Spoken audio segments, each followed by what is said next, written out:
Kryeministri i vendit Edi Rama mori pjesë në sesionin e nivelit të lartë të forumit të paqes në Paris, një nismë e presidentit francez Emmanuel Macron, ku mbajti një fjalë të fortë mbi sfidat e bashkëpunimit rajonal dhe procesin e integrimit evropian. Në fjalën e tij, Rama theksoi se vendet e Ballkanit duhet të ecin drejt unitetit, por paralelisht këshilloi shtetet e Bashkimit Evropian që të mos përsërisin gabimet e rajonit. Nuk po e shoh Europën të zgjohet në mënyrën siç duhet, për të ndryshuar qëndrimin në raport me idenë e mbrojtjes. Por sipas mendimit tim, kjo është diçka e fragmentarizuar, më pak se e mjaftueshme dhe mund të bëhet e rrezikshme në periudha afatmesme. Por mua është mjaft shqetësuese që ende sot nuk ka një plan evropian paqeje, ka vetëm një qasje binare ndaj një konflikti që ka potencial për të degeneruar në diçka katastrofike.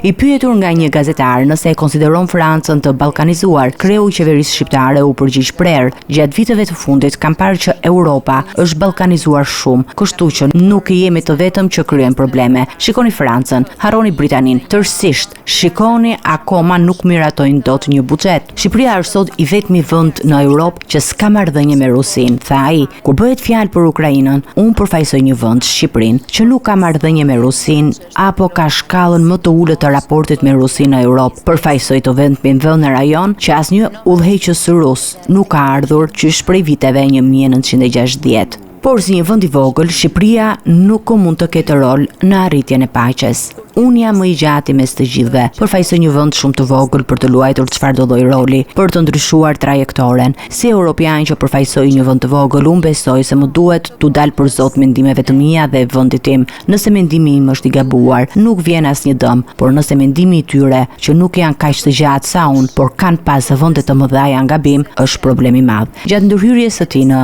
panel, Rama u ndal edhe të marrëdhëniet mes Shteteve të Bashkuara të Amerikës dhe Kinës, duke i cilësuar ato shtylla kyçe për stabilitetin ndërkombëtar. Vlerësimi im është shumë i thjeshtë. Çdo marrëdhënie mes tyre është i mirë për të gjithë, dhe çdo konflikt mes tyre është i keq për të gjithë. Kur Amerika të shtin, bota dridhet. Kur Kina të shtin, bota futet në karantinë. Kështu që duhet të bëhen bashkë për më të mirën e botës. Forumi i paqes në Paris mblodhi këtë vit lider nga i gjithë bota për të diskutuar mbi çështjet që lidhen me paqen, sigurinë dhe bashkëpunimin ndërkombëtar në një moment të tensionuar për rendin global.